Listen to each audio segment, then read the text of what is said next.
Welcome to Star Bios, the podcast where we delve into the fascinating lives of Hollywood's most iconic stars.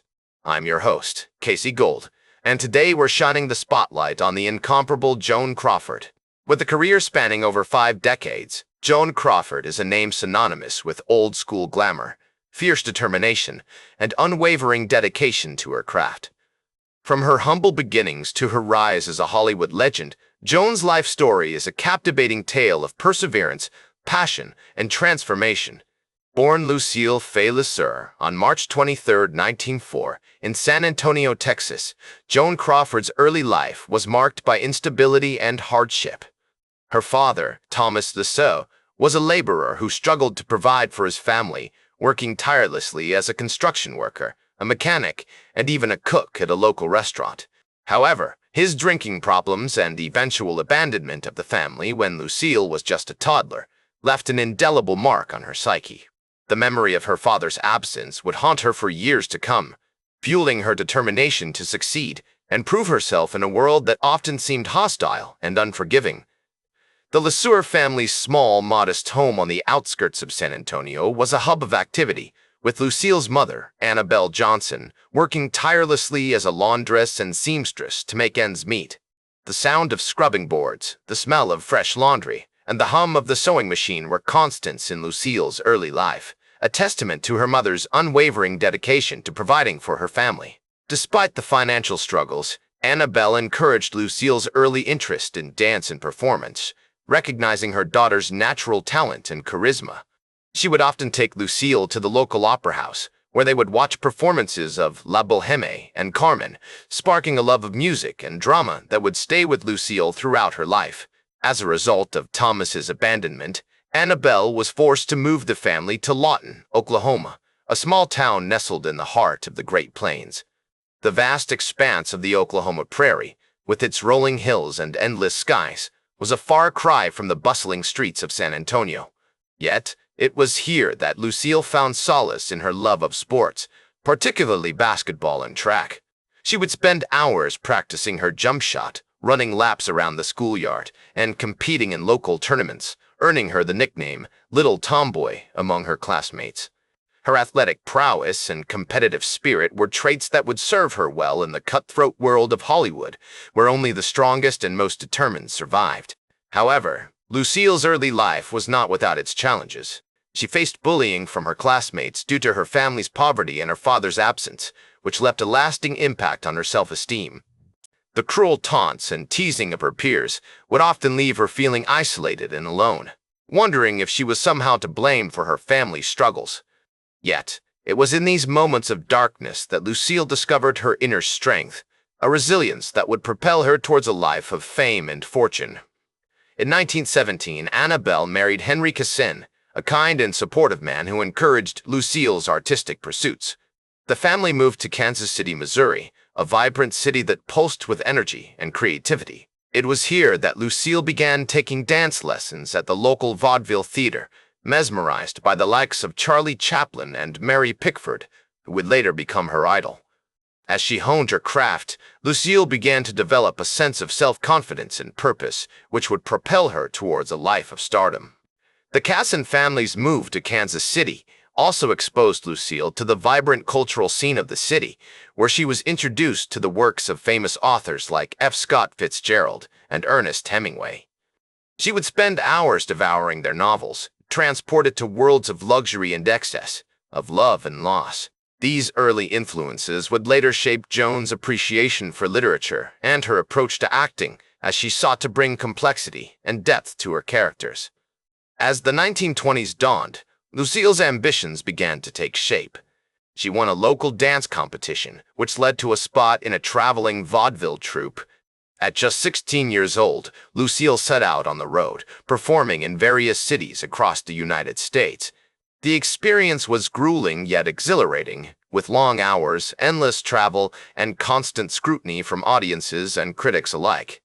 Yet, it was here that Lucille began to transform into Joan Crawford, adopting a new name and persona that would eventually captivate audiences worldwide. As she navigated the challenges of life on the road, Joan faced numerous setbacks, including struggles with self-doubt and loneliness. She would often write letters to her mother, pouring out her heart and seeking guidance in times of uncertainty. The smell of grease paint, the sound of applause, and the feel of stage lights on her skin were all new and intoxicating, yet they also brought their own set of challenges. Joan's determination to succeed was tested at every turn as she faced rejection, criticism, and disappointment. Yet, it was in these moments of darkness that Joan discovered her inner strength, a resilience that would propel her towards a life of stardom. She learned to navigate the complexities of the entertainment industry, to adapt to new situations, and to persevere in the face of adversity. The journey was not always easy, but it was one that shaped her into the woman she would become, a true Hollywood legend. As Joan Crawford's vaudeville career reached new heights, she began to set her sights on the silver screen, drawn by the allure of Hollywood's bright lights and the promise of cinematic stardom. In 1925, she arrived in Tinseltown, a small but determined figure with a fierce ambition burning within her. The city was a whirlwind of activity, with cameras rolling, stars being born, and the sound of jazz music drifting through the air. Crawford was determined to make a name for herself in this vibrant new world, and she threw herself into the fray with characteristic enthusiasm. Her big break came when she was discovered by Metro-Goldwyn-Mayer MGM studio executive Harry Raff, who was impressed by her charisma and talent. Raff saw something in Crawford that no one else did, a spark of stardom that he was determined to fan into a flame. He signed her to a contract, and soon Crawford found herself on the MGM lot, surrounded by some of the most talented people in the industry. Her early films, such as Lady of the Night, 1925, and The Unknown, 1927, showcased her versatility as an actress and her ability to play complex, dynamic characters. One of Crawford's most significant early roles was in the 1928 film Our Dancing Daughters, which catapulted her to stardom and cemented her status as a leading lady. The film was a sensation, with its themes of modernity and independence resonating deeply with audiences of the time. As Crawford recalled, "I was a symbol of the new woman, the woman who worked, who danced, who lived." This persona would become a hallmark of Crawford's career as she continued to play strong, confident women who embodied the spirit of the jazz age. As she navigated the treacherous waters of Hollywood, Crawford found herself drawn into a world of glamour and excess. She attended lavish parties, wore exquisite gowns, and rubbed shoulders with the rich and famous. But beneath the surface of this glamorous facade, Crawford was a complex and multifaceted person, driven by a fierce determination to succeed. She was a perfectionist, always striving to improve her craft, and she spent hours rehearsing her lines, practicing her movements, and honing her skills. Throughout the 1930s, Crawford's star continued to rise with notable films like Grand Hotel, 1932, Dancing Lady, 1933, and Sadie McKee, 1934. Her performances were often marked by a sense of intensity and passion, which was reflected in her off-screen persona as well. Crawford's personal life was also making headlines, particularly her marriage to Douglas Fairbanks Jr., the son of the famous silent film star. The couple's glamorous lifestyle and high-profile romance captivated the public, with Crawford becoming one of the most photographed and written about women of the time. But despite the glamour and excitement of her life, Crawford faced numerous challenges as a woman in a male-dominated industry. She struggled to assert herself in a world where men held all the power, and she often found herself at odds with studio executives who sought to control her image and dictate her choices.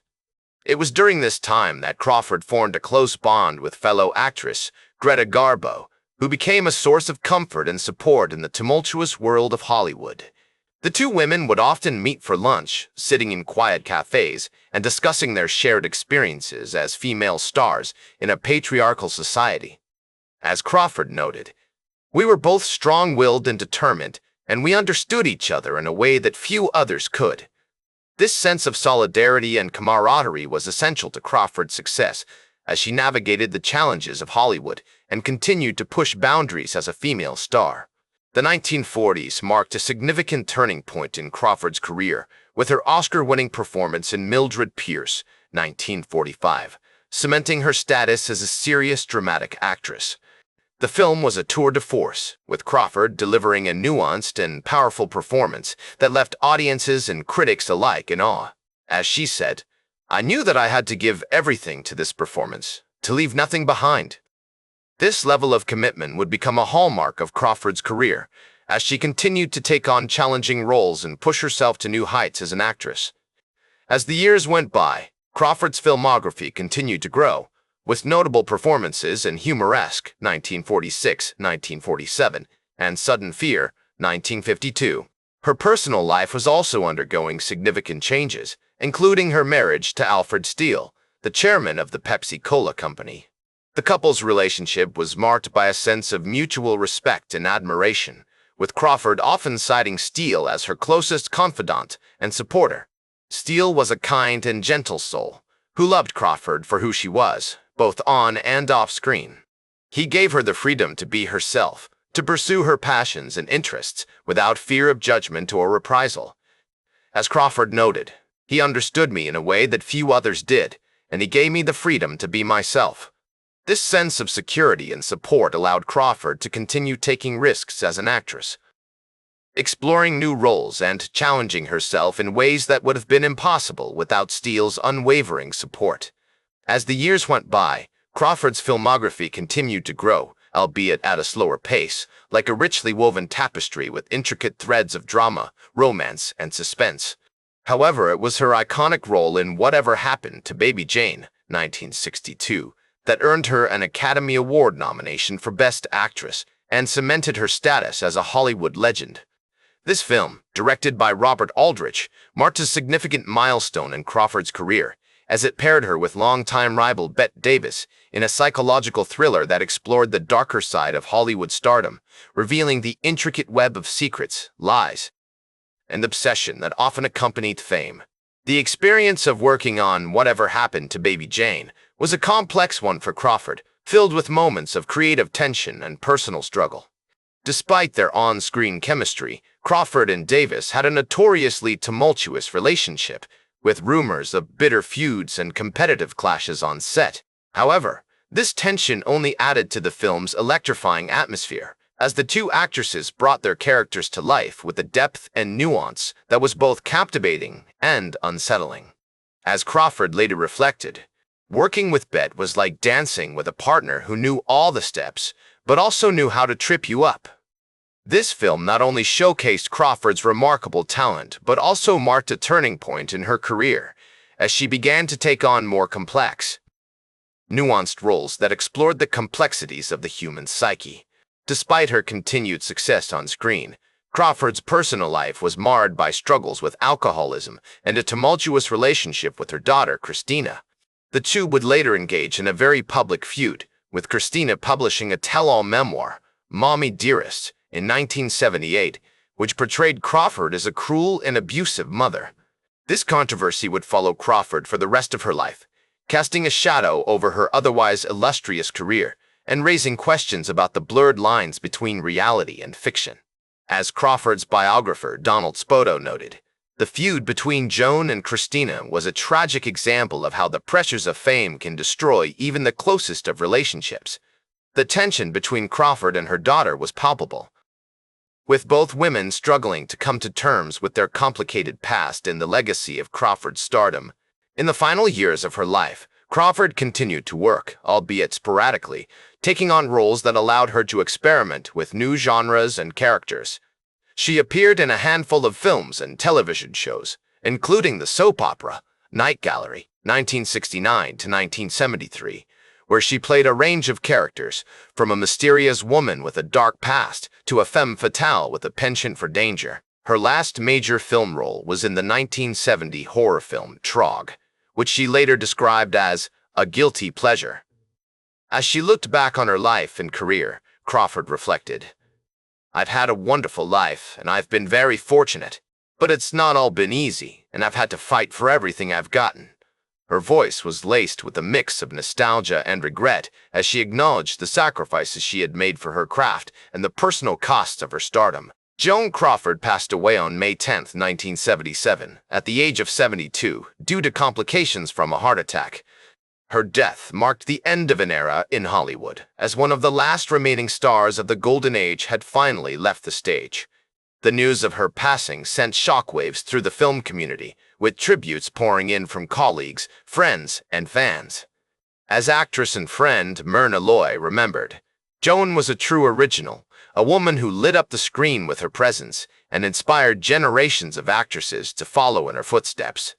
In the years following her death, Crawford's legacy has been reevaluated and reappreciated, with many recognizing her as a trailblazer for women in film and a true Hollywood icon.